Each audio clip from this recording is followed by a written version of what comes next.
Hey guys, how's it going? My name is Adam. Today I'm going to show you how to set up Facebook Pixel.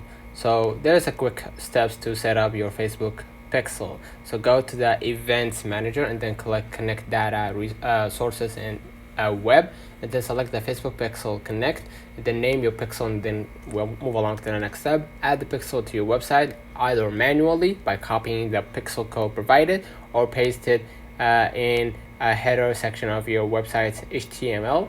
Right, this is for manually, or you can use partner integration. Select your website platforms like e.g. WordPress or Shopify or Wix, and then verify the pixel installation by adding the Facebook Pixel Helper extension to your Google Chrome.